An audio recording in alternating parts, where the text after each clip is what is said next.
bonjour. Ronnie, you all right? Yeah, I'm good. Why? I feel like, the whole back-to-back nature of the intro as well. I still don't like it. Do you know what I mean? The fact that I'm pointing into nowhere as well. Mate, but we can't have the last frame of the intro back on, can we? Yeah, I know, but people will know exactly what I'm talking about. Exactly what I'm talking about. I just weren't really messing with it. And do you know, I normally wear a large... I know you're going to get onto these. Oh, yeah, you're doing... Yeah. But I normally wear a large. This is an extra large. Is it? And it fits much better. So I'm going to need Claire to get onto that for me. Because... You're in the squad tomorrow. Oh, I'm selected. You're in the squad. Early squad announcement. Ronnie's on the bench. Luxuries. Message Claire and tell her you want an XL. Yeah. So for those not aware, I mean, this is probably more interesting than anything. There's not really a lot of United news out. I mean, there's been a quote, supposedly, that we're after someone in January. I like that. We'll get into that in a second. What we have done as a club is we have mediums, large and XL in most of the kits deliberately. So you can have a kit that fits you better. So the number one person that mithers me for the team on a Friday is Claire. Because she will get... She puts the sizes, She puts the size specific. Yeah. That's why when if I turn up and say, like, obviously, especially obviously, if I'm playing, it's going to be like 11. So, but if I'm not, then you could be any of the other numbers, like on the bench tomorrow. I'll turn up and be like, I want 17. And she'll be like, but no, I've put you as this because obviously she sized the kit up accordingly, kind of thing. Looks a little baggy though, I'd say, on the chest. I actually don't mind it. It's not high rocks. It's not no bodybuilding show. It's just comfort, and I feel like it's a bit roomy on the sleeves. And I've always played with trying to be a bit looser. But to be fair, I think since I've ever played with Paddock, the kits have always been proper like snug. But I've also been quite a bit bigger than I was when I used to play anyway. So Ronnie's wearing one of those. There is a link, I think, in the description. If not, I'll bang it into the chat. It is in the description. I think. The word I've been told is get your orders in by Monday and you'll have it in time for Christmas. Unless you live in Ireland, in which case I'm sorry, you need to go and have a word with your postal service because sending it to Ireland is like just frisbeeing it out the door and hoping for the best. Like sending stuff to Ireland is proper hit and miss. So I apologise to all of our Irish fans. But I don't know, maybe kick off about you. Apparently Ireland only got postcodes like proper recently. And they don't really work. Don't know. I'm only going off. Is that true? What I was told. I mean, I'm sure we got enough Irish in the Ireland comments. Or Northern Ireland that does that? Southern Ireland, Republic of Ireland. Republic of Ireland. So Northern Ireland's the same.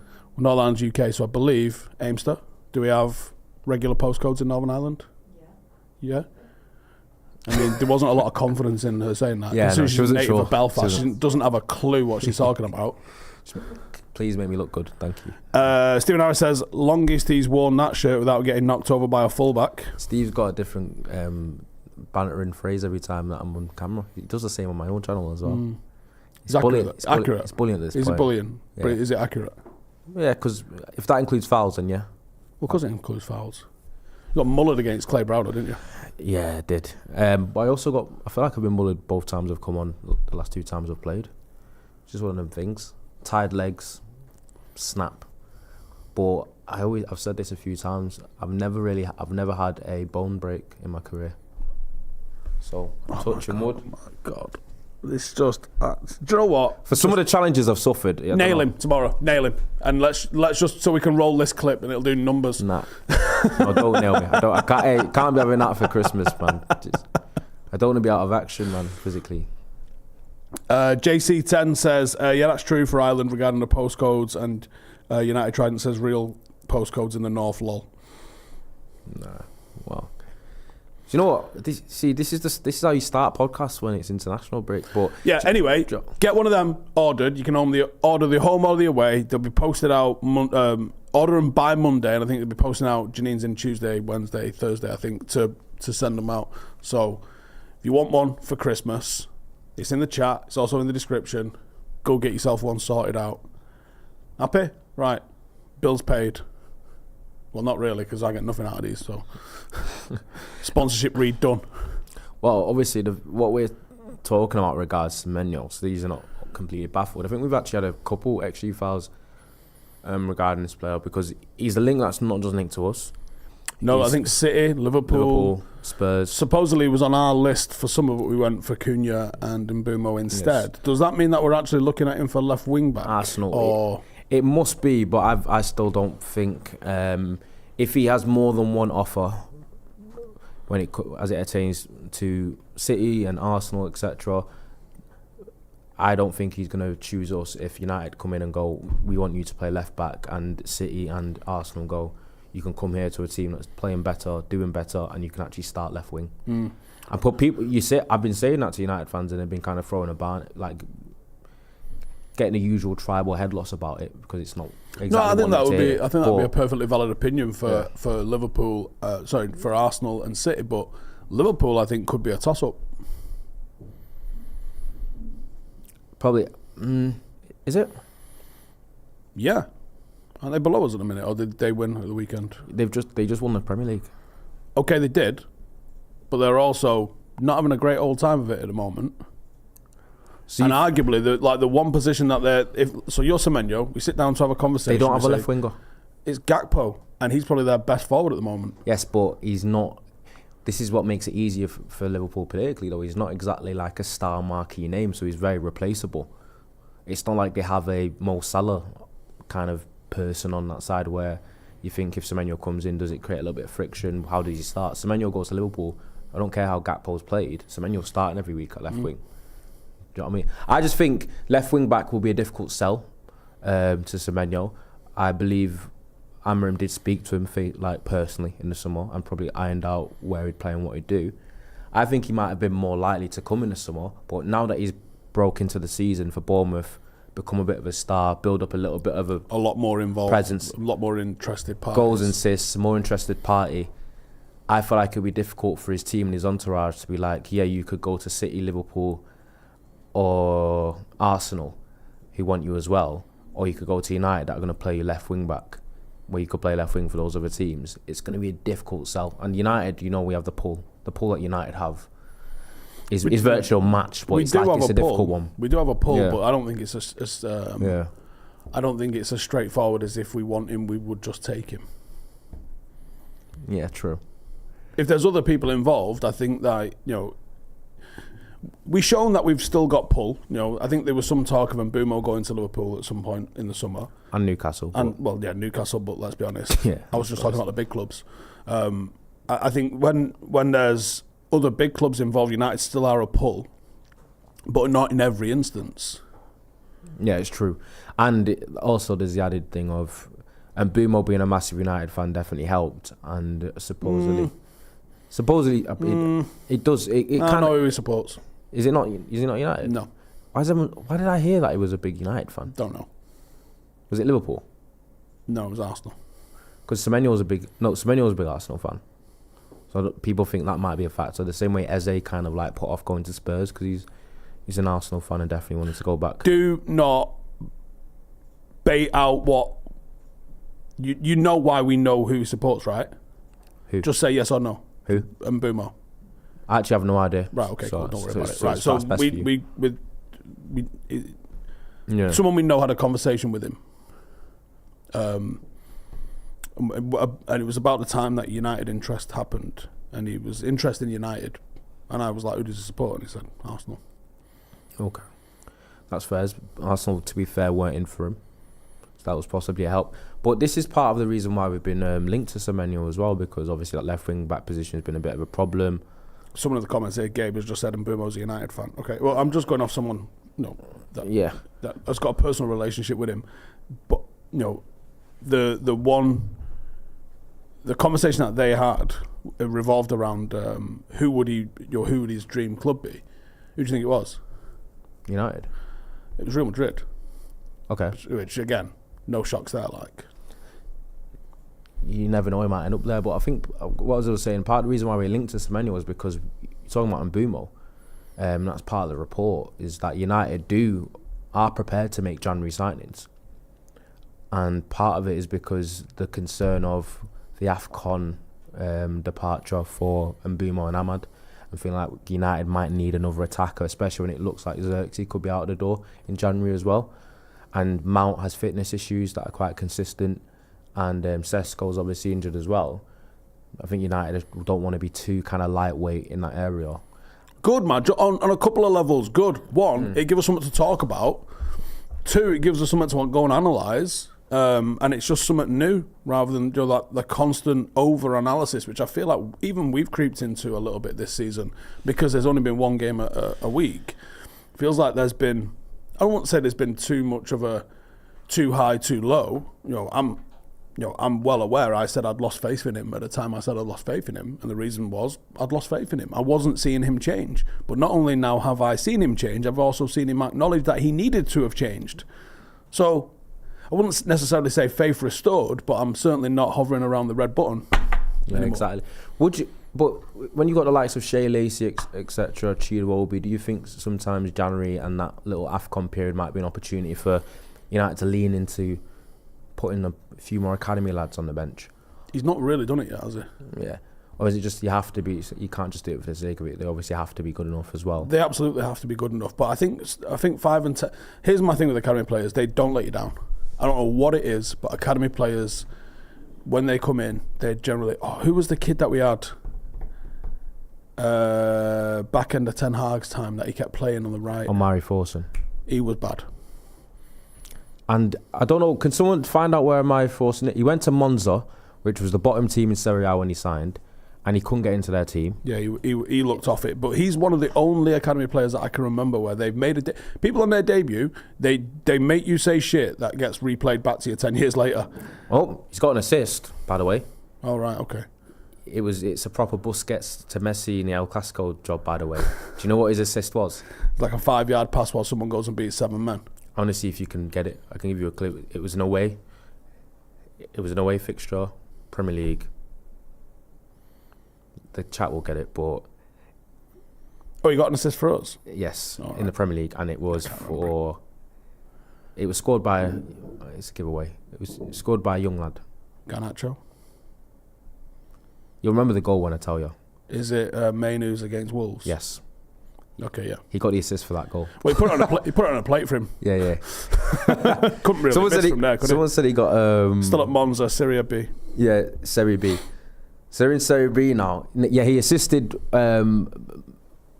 Mainoo's goal by the 1-yard pass to him when Mainoo's then gone and beat 2-3 players, megged someone and put it in the bottom corner. Do you know what? I might have to throw on my socials what this lunatic's doing here, you know. Who? Ignore Steve. He's trying to... Amy's peeking round the corner. proper peeking round the corner while she's taking photographs. So I might just throw that on my Instagram. I think he gets on his knees and that sometimes, Dej. Yeah. Sometimes. They get creative with the angles. Yeah, I know. But someone said he got 2 assists. He's at 9 appearances for Monza. Fair enough. It's just interesting that Thingy preferred him over Amad Diallo, Ten Hag. Yeah. We talk about it all the time. That's just about managers and opinions. Sometimes that does happen. And part of the push that he did get into the first team, which he probably didn't warrant, as he's shown in his qualities, because Ten Hag took a bit of a liking to him. Yeah. And it was one of the few where I was like, an academy player comes in, they usually, look at James Wilson's, Makeda's, Josh Harrop's, Demi Mitchell's, Angel Gomez, Dylan Levitt. Like, you give a young lad a debut, you're almost buying a 7 out of 10 performance out of him, like, at a minimum. What about Harrop? He had like a good game, didn't he? Didn't he score 2 something on his debut? Crystal Palace, 2017. I think he did 16. Score. There's quite a few academy graduates for United that broke through and had like a decent game or 2, and then you just never seen again. Yeah. And it's not even just never seen really again. Really common. It's like 6 years later they end up in like National League and stuff. Yeah. Or retired. Where's the likes of Dion McGee and that now? Exactly. Go look at that Astana game. Is Demi Mitchell League 2 now, Exeter? League 1 or 2, yeah. I think Demi's doing okay, in the grand scheme of things. He's been injured recently. But go and look at that Astana game. Dylan Levitt, etc. Damani played in that, didn't he? He's at Mac now. Yeah. Flying at Mac, to be fair. I think Galbraith is meant to be doing well. He was at Salford, wasn't he? I don't know where he went after that, if he's still there. Is it Galbraith or is he at Pemberley? Someone who's playing for... Is it Swansea? I can't... Galbraith at Swansea. Yeah, Galbraith was a good player. Yeah, Fosu Mensah, Paddy McNair, Donald Love, Cameron Borthwick-Jackson. Joe Blackett. Riley, Tyler Blackett, all of those. I mean, Louis' record with the youth was fucking bonkers, man. Yeah, he loved the youth, and he did like the youngsters. I think Fossimento's not got a team at the moment. Is that what you just said? He was at Frankfurt, wasn't he? Oh, mate, I'd love Timbo. Yeah. Timbo gripped me at Player of the Year Awards and bear hugged me. That was weird. Where's he at now? Someone's mentioned Garner's fashioned himself a good Premier League career at the moment. You could even go as far as, does Michael Keane count? Yeah. Yeah, Michael Keane's had a good little Premier League career himself as well. So it definitely does happen. I just feel like I can't think of too many academy graduates at Manchester United that had a game or two and disappeared, where they've actually gone and like had a decent career, either Premier or Championship standard. It's always usually a little bit He's low. not got a club. Who? Timbo? No, he hasn't. I knew that. That's why. So he's not got a. I will get an ex-United player. I mean, Eddie's technically an ex-United player, isn't he? But like, I will get an ex-United player. I'd love it to be Timbo. Yeah, for Top. He'd probably say, "Nah, I've got to play up front." Teden Mengi's a good shout. To be fair, he had a good Premier League campaign for Luton, but then Luton have done back-to-back relegations. Yeah, Teden was a good player. Ollie was a starter. Yeah. That's why it shows you, as people said around the time that I left, that the game's changed for youth, where a lot of the ascension that you've seen for academy players that break through and play at the top level don't break through it at big clubs usually. It's youngsters that are breaking through at 17, 18, playing week in, week out in like League 2 and League 1, and then they'll get a big move. They'll get a move up to Championship. Then they play well again because they've been used to men's football, and then they end up in the Premier League. That's kind of what's happened a lot now. Even you've got Alex Scott, who just made his England debut. He was what a youngster signed from. If you have a look at a lot of the England team, a lot of them have played lower level. Yes. Whether it was on loan or that's where they came through. Semenyo. There's loads. Semenyo at the moment. It's becoming an increasingly. It's probably becoming a more proven route than debuting at a top 6 club. That's exactly the facts. That's what's changed, and even more so in the Championship. Because talk about Semenyo. Semenyo was non-league 18. Look at how he's ascended. I think Dan Burns won. Ivan Toney was another one. I think Ethan Pinnock for Brentford as well. I think Premier League did a couple of years ago where they showed the amount of Premier League players now that are starting for Premier League clubs that were like non-league, like early 20s. Huge. Or like huge. even below it. Even people like Lewis Dunk. I think Lewis Dunk was playing like League 2, League 1 for Brighton. Like he's Mr. Brighton, isn't he? And then he's kind of worked his way up with the team. So I got 2 mates of mine, lad that used to be sat next to us at Old Trafford for a long time. He's got a couple of boys that play. One's at United, one's just left United and gone Chelsea. He's in the 18s at Chelsea at the moment. I'm not going to bait his name out, but he's a forward and he's fucking scoring. And I got another mate who's got 3 boys at Chelsea. We have no idea of knowing if any of them are going to make it. But the conversation I was having with one of my mates yesterday was one thing about Chelsea that I can give them credit for. Well, Deji's not in the room. Oh, he's in the room. He's just snuck out from behind the TV there, hasn't he? One thing I can give Chelsea credit for is that if you don't break through at Chelsea, and there does seem to be quite a lot that do, you do usually get a career out of Chelsea. They have got a pretty good way of moving people on, whatever their sort of loan manager system seems to be. Or they just they might make pro-ready players better a lot more often. The conversation I was having with my mate yesterday was, you just got to get him ready to play men's football as fast as you can, and then get him the minutes. Forget whatever badge is on his chest. He's got to go play minutes ASAP, and that's how you develop as a player. The whole being 19, 20, still playing 21s. I got news for you, son. Like at one. You might be getting managed by me at Paddock soon. Usually, I would actually push at if you're that age and you're still playing 21s football, even if it's for United, sitting you earning a decent wage and having like the kind of the lifestyle.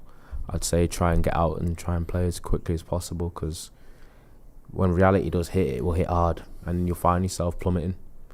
And I think it's also the fact that it's academy football at 18 to 21 isn't a replica of like men's professional football. and that's not even at Premier League level. That's at League One, League Two level, and that's why sometimes when they drop out and go down, they can't play, and especially because they've been used to all the glamour and the glitz and being coddled and looked after, and you go down like the likes of Oldham where there's no heating in your changing room half the time if it's chipped out and stuff. Do you know what I mean? It's different. I think there's a lot. There's a lot to be said for hardship, to go in and proving yourself through hardship. And I think you prove more and you bond more in harder times than you do in good times. I think it's so easy to be part of a winning team and a successful team. I think it's a lot harder to go through hardship together. I think that's where real character gets formed. And I think there's a lot to be said for the challenges that come through that and then coming out of the other side of those sorts of things. Did you see that there was a study? It was at Chelsea. I'll have to find it because I was going to do a video on it. And it was Chelsea spent, there's a unit nearby Chelsea, an army unit near Chelsea.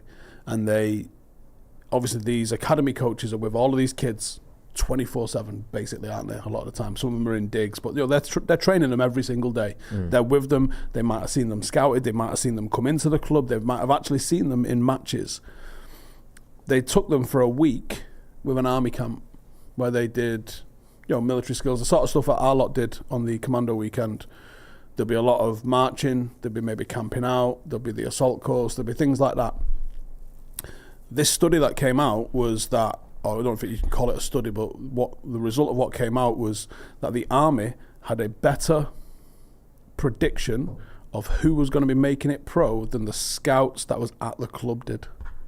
So the scouts that are at the club that know football ability, that know the ability of those players, their predictions of who was going to get pro deals was worse than the army's was, who were basing it only on character and had only seen them for 5 days. That's fascinating, isn't it? Shows you how much character matters, and that's why character has become a massive part of like footballing recruitment as well at the top level, because it's all well and good like how good the player is in terms of ability, but I think character and personality is mattering so much, because the teams that are doing the best are the ones with the best like camaraderie, team morale, and all it takes is 1 or 2 bad apples and everything gets derailed, and that's something that United have ignored for like 10-15 years, and that's what needs to change. Because even look at it now, apparently look at Isak and the way he started at Liverpool, and obviously he's had his fitness issues as well. That was something they ignored with his evaluation, the fact that he was injured often. But also, it's all come out now from Newcastle that apparently the past year or so he's at a bit of a dick. Yeah, his attitude weren't always the best. Like giving it a bit of the big I am. That stuff, obviously Newcastle are clever. They won't mention that because they don't want to decrease his value, innit? You know when Liverpool call up for the reference and say, how is he, lad? Oh, it's golden, consummate professional. He's probably like £135 million worth of striker. Yes, exactly. Do you know what I mean? That's what I find it funny. It's true because they call, like any job, they call for references on what the player's like. But when you're paying for him, I feel like how can they think that the reference is going to be in good faith? What they needed to have done is they'd already had Elanga in. They might have trusted Elanga's because Elanga seems to be known as someone with real good sort of attitude and character. Well, he's a national teammate of his. That's the guy you need to ask, not the guy that's going to be. But Liverpool aren't going to train Elanga, so yeah, maybe not. I don't know. Fenech has got a really good idea here that I actually think needs elevating and listening to. He says, I think the FA should give teams an extra sub, but it can only be an academy player, or one of the 5 subs has to be an academy player. That's an interesting way to encourage, because I've thought about this a few times. You can't necessarily mandate a minimum number of academy graduates in a matchday squad or minimum number of minutes and things like that, because there's always factors that will impact that. But I think something like that, maybe like everybody gets, maybe you don't add an extra sub so it's now 6, because they're saying that's one way that the bigger clubs are pulling away from the weaker clubs, is that when they can bring in a first team quality, first choice quality international sub on, but you're having to bring on lesser players as your subs just to keep up pace. That's where the separation happens. So maybe actually you only get 5 subs, but you can only use 4 of those subs if one of them's not an academy player. I just feel like enforcing that rule will make academy debuts, etc., more gimmicky though. Maybe. And that's what I wouldn't like, because it's meant to be pure. And I feel like I do believe academy players should be getting given a chance, but I also feel like academy players need to earn it. Do you know what I mean? As well, at the same time. We've got a super chat here from Yamika. He says, today I looked in a mirror and I realised how global the world is. I am Nigerian, all the way in Estonia. Bro, that's got to be cold. Yeah. Estonia this time of year is wearing a Paddock hoodie. Well, one, love that. Two, that's probably in bed, right? Because in Estonia, it's got to be... Right now. It's one of the most beautiful places on earth from what I've seen, and it's absolutely on my bucket list to go.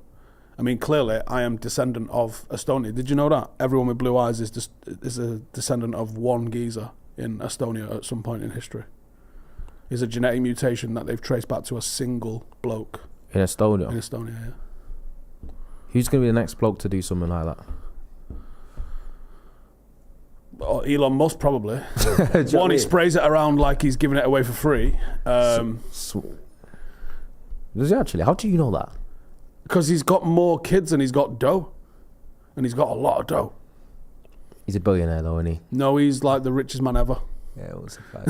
what was it? Someone told me a stat. Is it like if you gave like a grand away for every day the earth existed or something like that, you'd still be a billionaire? There's a I think it's since the pyramids was built.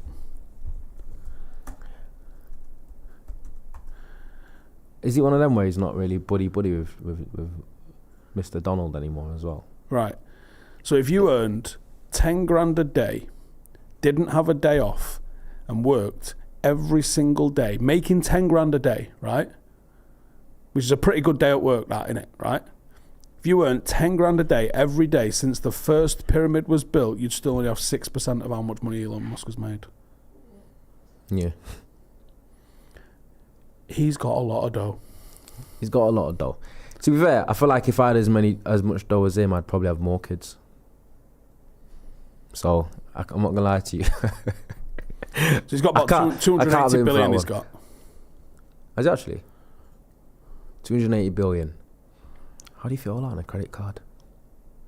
If I had 280 billion, I wouldn't get a lot done because I'd be spending so much of my day just putting my card in and out of cash machines and looking at available balance and laughing. Because it probably, with the amount of interest you're going to be getting a night, it'll probably go up every time you put your card back in. Nah, for sure. Do you know what? That is literally insane. Generational wealth puts it a little bit mildly, innit? That's why it makes sense. I wonder how many countries, that's chat, how many countries is Elon Musk richer than? Like, is he doing better than? Just as a pure country, like all the people? That is insane. And is a majority of that come through Tesla? Yeah, I mean, but he worked himself up from the bottom, didn't he? I mean, technically the bottom. I mean, his dad did have a diamond mine. Your dad have a diamond mine? Nope. No, mine didn't have a diamond mine either. I imagine diamond mines do all right. It's a decent starting point, I think. Think about it.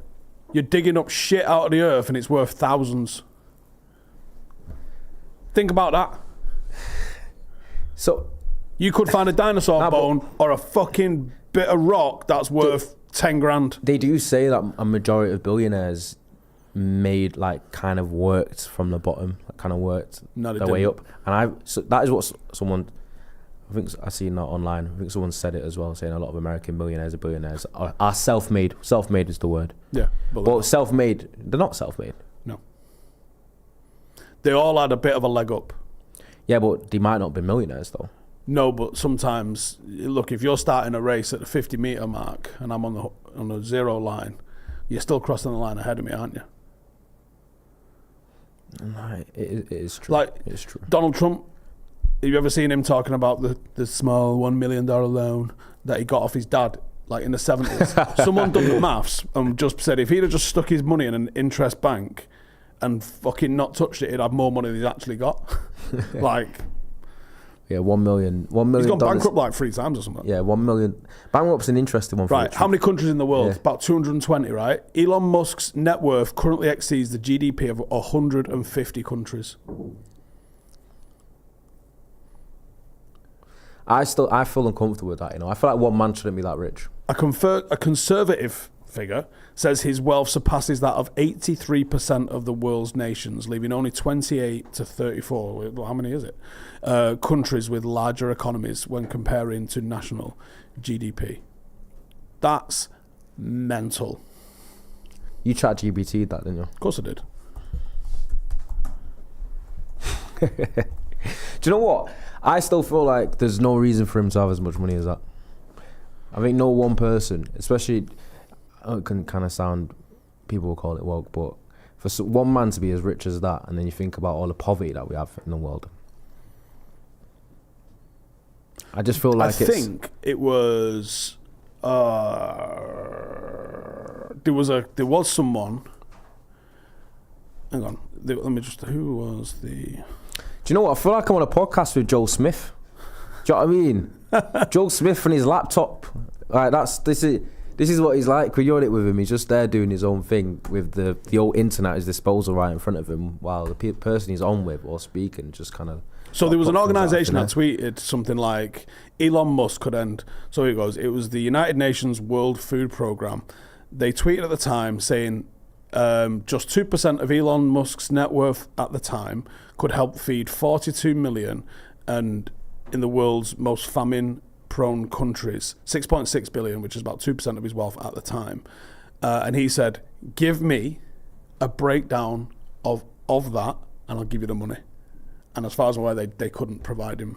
Like, I think he said it, Joe, like a publicly available, like sourced, like proven breakdown of it, which is the biggest go fuck yourself that I've ever seen.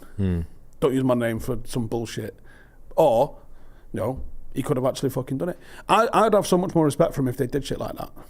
Or if they just went full Bond villain. Make it entertaining. It would, but obviously, first, it's just travel everywhere, innit? Because you said Estonia was on your bucket list. I believe you just might have possibly made that up right now, but I'm sure it's beautiful. Estonia? Yeah, but outside of that, I want to know what are your more kind of like obscure bucket list locations that you want to go in the world. I'd like to go and spend a bit of time in the jungle at some point. I thought he was going to say Fiji or something. Yeah. That is beautiful. That would be beautiful this time of the year, innit? Fucking right, it would, yeah. Places like that. It probably looks like that all the way up to about March, I reckon. There's a good chance. And it's also like countries like Scandinavian countries like proper that. Eastern Europe, Baltic Sea, literally Baltic. Is it Scandinavian? Does it count? No, it's not Scandinavian. It's Eastern Europe. Just Eastern Europe in general. But that part of the world, especially like that, is very expensive. I'm not sure it is. I'm not going to Google it. It generally is. Do you know what I mean?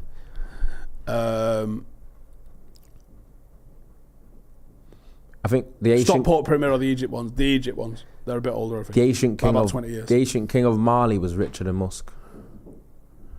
Oh, I've seen something about that. I don't know a lot about it though, but I have seen something like that. Yeah, I'm not sure about that. Steve Ronaldo to the Bermuda Triangle. I actually wouldn't mind that. There's a lot of conspiracies surrounding the Bermuda Triangle. Will Bowen says, how about Japan and J-League football? And Joe went to Japan, didn't he? I'm not sure about Japan. I mean, I wouldn't mind going because it is a vastly different culture. And, I think you should taste the rainbow. You know what I mean? Go and experience different cultures as much as possible. Taste the rainbow. Yeah, I'd definitely go to Japan. Tokyo. Is Osaka in Japan? Yeah. Yes, I think in Japan, actually. Huh? What are you saying? It's in Japan. You went and however you pronounce Japan, which I've never heard anyone. Why did I say it too, Mank? No, I can't repeat how you said it, but yeah, it was interesting. I have to go and watch it back. Nah, I think just culturally, I would want to experience it for sure. And obviously, I've had two mates that went to Tokyo, and he said it was sensational. So that's kind of, it's just the fact. You know what it is with me? Long flights 10 hours plus. It's just a massive put off for me. Notch says North Sentinel Island. That's the one that you can't go because they'll murder you in it. Which, on one hand, I got a lot of respect for. Why? No one likes cold callers, did it? So wait, why can't you go to North Sentinel Island? So it's a protected group of people that haven't had like modern human contact. But there's occasionally, I think this is the one, because there's a couple of these islands. I think they're in the Indian Ocean, right? Where where like tourists rock up and they fucking bow and arrow the shit out of them.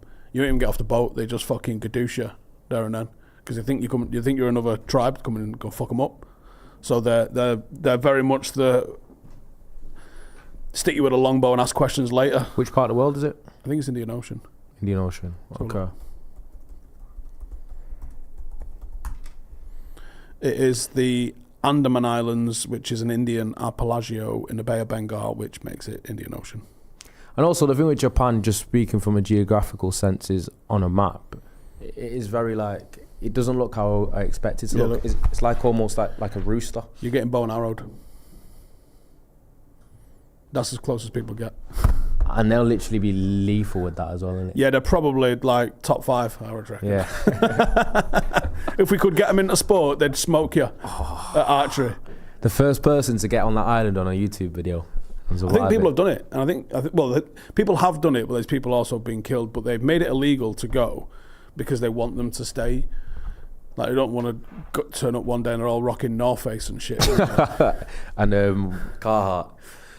Yeah, stolen valor in the Carhartt like Joe. Why? What would be wrong with that though? Is it just the essence of it? They really? clearly don't want people to come and fucking visit them, do they? Yeah. They're giving the very much leave us alone vibe when they murder anyone who turns up. It probably took a while for them to actually know there was other people out there, or they'd have an idea anyway.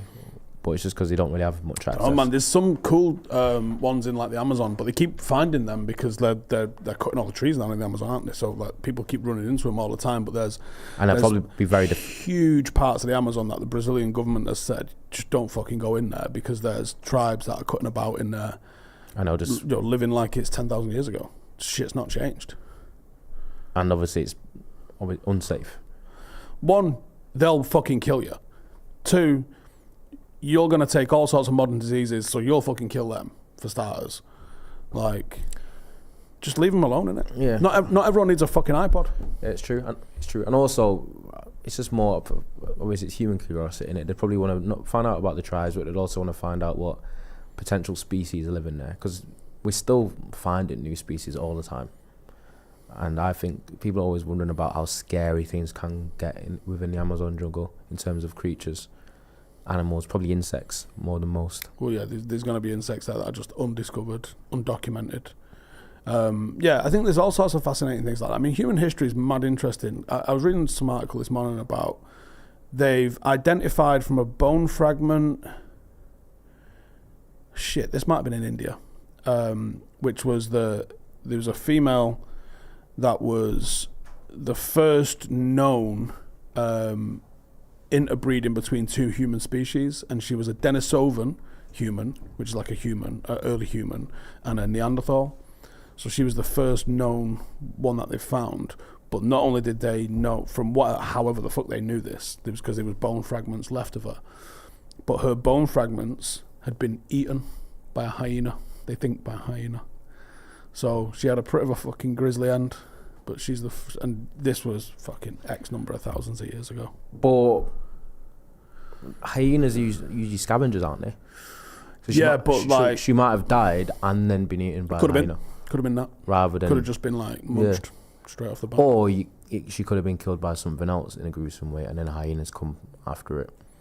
Because they are scavengers, right? Or can hyenas probably just outright attack? I feel like they're more ambush type. They got like mad jaw strength, haven't they? So if they wanted to fuck you up, bites are serious, and they go in packs, don't they? Yeah. It's them like the lions and that out there. I can't remember what is it like Botswana where they're sort of like roaming around in Africa? Just within the public? Yeah, I remember seeing a documentary, I think it was on Vice, where there was this guy that was cutting about and he had one on a chain like a dog. Oh, absolutely not. I mean, he did have a big fucking muzzle on it, but it was like, fuck this. You know. Nah, because I can imagine, obviously, Botswana right next to South Africa, right? Yeah, I think it borders it. Borders it, and then, because we did this, there's a world all over there with a country, and there was a country that's basically inside South Africa, but as its own country. All right. Lesotho. All right. And that was something I didn't know about as well. But it's literally, you've got South Africa as a country, and then it's like a patch of South Africa that's a different, obviously, state called Lesotho. There was a guy that I knew that had a safari with he had lions, and he was saying that poachers would come over. I think there was a river between somewhere, and he said they was coming in from Botswana, He said they would like kind of swim through the river, and he said they was getting into whatever game that they had. So they just moved this lion pen around. Because you come in some days and people would just be fucking like half eaten by lions and shit. Yeah. You're like, do you know how far removed our bitch ass lives are in fucking centre of Manchester from having to think about? I mean, England on the whole, they ain't shit that's eating you, really. All the wolves are gone. We never really had bears. That wasn't our fucking jive. We don't have bears at all, do we? In England? No. No. Exactly. And what is it that's been found? They're finding different spider species. They're not really eating you. Not in the same way where they're going to hunt you and shit at it, like wolves and bears and lions. Yeah, they're a different. In Britain and in England in general, we are quite like soft with the amount. What's the animals that we see? Animals, fucking sheep and cows. Do you know what I mean? A cow's going to fuck you up maybe, but like you can walk right by a cow, say good morning to it, and it's just going to give you the eyeball and keep it in moving. England, yeah. Not so much the wild ones in Jamaica. Got wild cows in Jamaica? Yes. Do they have a Jamaican like accent? out in the country, we call it a country, and they have the cows out there can be quite responsive. Do you know what I mean? And I don't think it's not a problem you want. That's the thing with semi-docile creatures that are still big, like mate, they're 400 cow, kg. Cow, if a cow wants it, if he wants it, it's a massive problem. Do you know what I mean? Yeah, you got a fucking. I got charged by a cow a few months ago on one of my normal walks, and I'm like, It's got to be for good reason, though, is it? Because it's not like they're territorial. It's probably don't know what his beef was. It's it has to do with, do you reckon, babies? I don't know. Like there was a massive herd of them, and I was walking through, and just one of them, John, you just know someone's looking at you, and I looked at it. And it kind of charged about 20 metres at me. Then it did the thing that Diesel does sometimes when he wants a treat, where they do that thing, Joe, and they stomp their front two legs in front of you. And I was like, oh shit. I was like, I'm just going to walk real fast out of here and fucking keep it moving. And didn't you see a cow the other day stood on top of another cow? No, it was on a little berm. Do you know what I mean? But that it looked like that, didn't it? It looked like look, that from at first. It looked insane. Those cows are faster in Jamaica. Yeah, they might be. They have sprinters. Yeah, it's international break. Fucking deal with it. Lesotho and Swaziland are inside South Africa. I thought they were both the same thing. Swaziland had a team by the name of Manchester United. Did you know that? No. Google that. Swaziland. How do you spell Swaziland? They're no longer a thing. I tried to get a shirt from them. Yeah, they did have a team called Manchester United, and I've just Googled that, and it says in 1983, United and Spurs combined to play a Swaziland 11, and they were called Top Man. They've got a bit of an imagination barrier, innit? Top Man, remember that shop? Yeah, Tot Man it was. T-O-T-T-M-A-N. Yeah, fair enough. Pints in the Pasty says they are reintroducing beavers in the UK. Bet more blokes have suffered the consequences from beavers than wolves and bears combined. Yeah, that's the thing, man. Like, if you live in a country where India's the one, and there's a lot of fucking people in India. So that probably is a factor. There's a fucking hell of a lot of folks in India. But tigers, absolutely jack dudes all day long. Like hundreds and hundreds of people just get fucking got by tigers to the point where they wear masks with another face on the back because cats like to sneak up on the back of you. Yeah. So they wear helmets that have got eyes on the back of them, so it makes it look like you're looking at them. Kind of deter. Imagine that though, because obviously lions king of the jungle, but then tigers are actually bigger, way stronger than lions, and that's something that people don't often know about. And they always think that lions are the kind of the kings and the bigger ones, when tigers are that's just marketing. That is marketing. That is marketing. Yeah. It's because they said it the most. Who said it the most? Lions. Yeah, they had a good PR. They were lying. Yeah, that's where it comes from. That does make sense. Yeah, tigers are the ones. Tigers are the ones. Although your apex predator is your polar bear. That's apex, because they're one of the few that see humans as a meal, don't they? Yeah, absolutely, yeah. And it actively hunts. A little three-piece. But is that just to the fact that they don't see humans that often, and their obviously food source is really, really scarce where they live? But they're also way bigger than every other sort of land-based predator. Joe, when people do all these hypotheticals, what would win in a fight? Who you got? Gorilla. Gorilla's no jiu-jitsu, so you got to think about that. That obviously plays into effect. Against your big cats, it's polar bear all day long. It's true because literally 95%, probably 99% of animals are really apprehensive about humans, aren't they? Because you actually look quite weird. Because obviously I think a majority of creatures and animals are either got wings or they've got 4 legs. But because humans kind of walk stood up and bipedal, apparently we do look quite strange. I wonder what people think about the clothes that we wear as well. The colours, because colours means a lot in like animal kingdom. And obviously the things that humans wear, you might not look like a regular human because you're wearing something totally different. Did you know in certain parts of Spain where they rear bulls for bullfighting, you're not allowed to walk near them?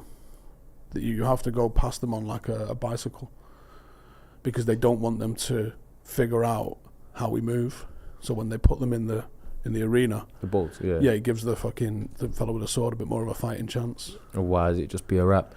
They're saying in the chat that they're trying to. So Notch said wolves now exist in the Apennine Mountains in northern Italy. I thought wolves still did exist. Wolves in Preston. I think there's wolves across Europe. Yeah, there's a lot of wolves in Russia. Obviously, there's shitloads in North America.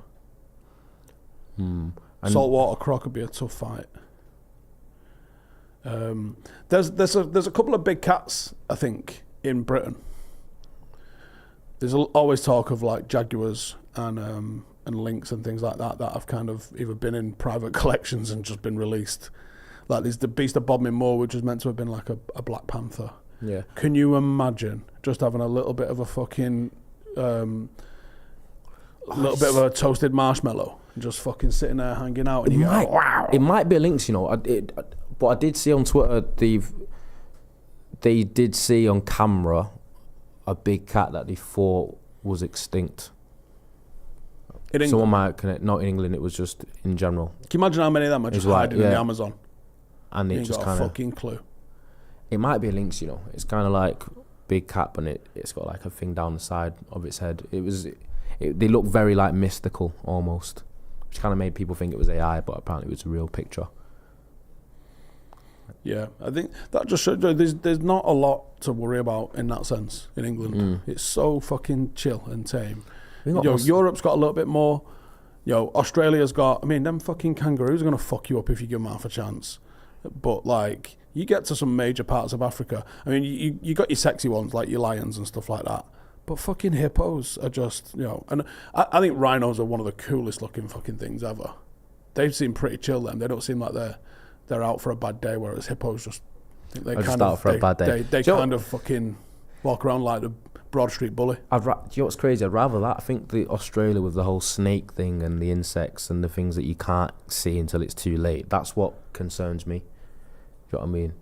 I know it might sound daft, but at least I can see something bigger coming.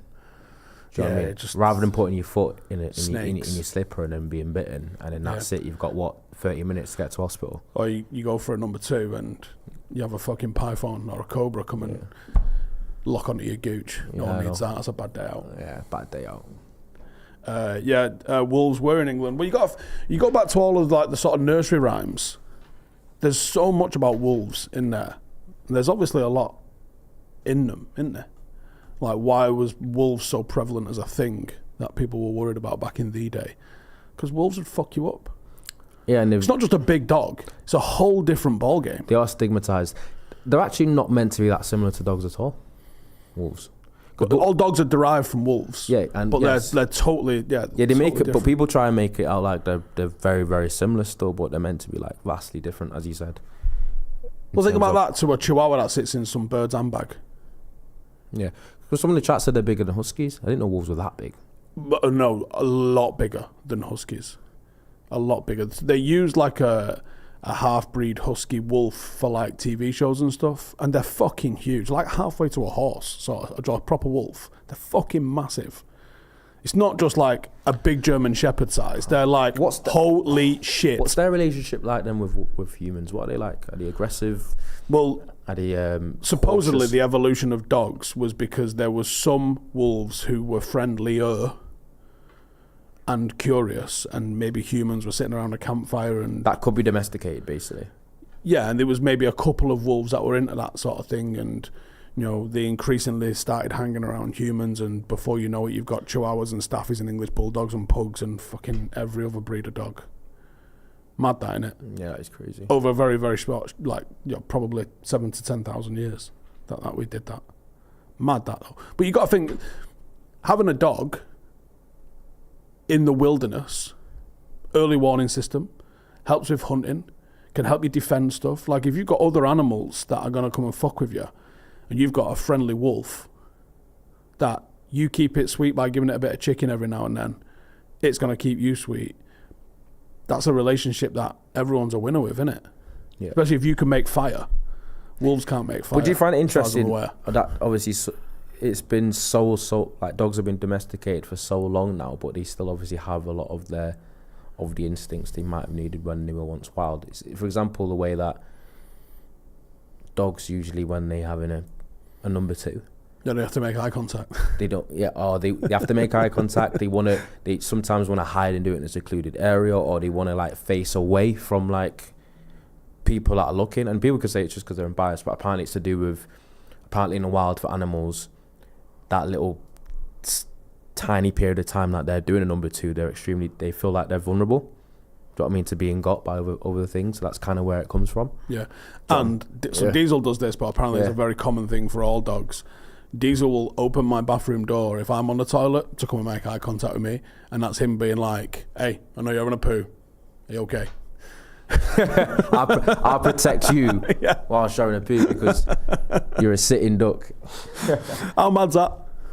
Oh, someone said they need a watcher to make sure they're safe. Yeah, I think they're meant to see it as like that little period that they're having a shit. They're vulnerable, so that's why they do different things like that. Fucking well annoying. Yeah. And he can open our door as well in the bathroom. Gary says a Russian scientist did a domestication over 4 generations with foxes, and the foxes started looking like dogs. It's insane. It's genuinely insane. Well, there's some places in the world where they're domesticating tigers and that, so you never know. Yeah, then you got fucking lunatics like Mike Tyson. Yeah, exactly. Didn't he offer 10 grand for a zookeeper let him fight a gorilla once? That cocaine must have been illegal. Yeah, I know. Anyways, right, I'll be back at 4 for the brew. I don't know what Deji's laughing at in the back. He's laughing at our international break chat. Yeah, well, we got like about 10 weeks now where it's just going to be hardcore Pure football, carnage. innit? So enjoy that. What are you pointing at? Someone said something Are funny. we talking about Semenyo? Oh, we did that. Yeah, we did that for 2 minutes at the start, bro. Right then, take it easy. We'll see you in a bit. Hey, thank you for watching the video. If you are new around these parts, then don't forget to subscribe. My channel is proudly supported by my community on Patreon. If you'd like to get a little bit of extra content, a Discord group, meetups, 5-a-side games, weekly podcasts, behind the scenes, and even an occasional bit of transfer news as and when I get it, then for the price of a pint, you can show your appreciation for the content that we make and get some goodies for doing so as well. Check the link in the description or click the button right here. You'll also find all of my socials here too if you want to follow me on any of those platforms. Nice one.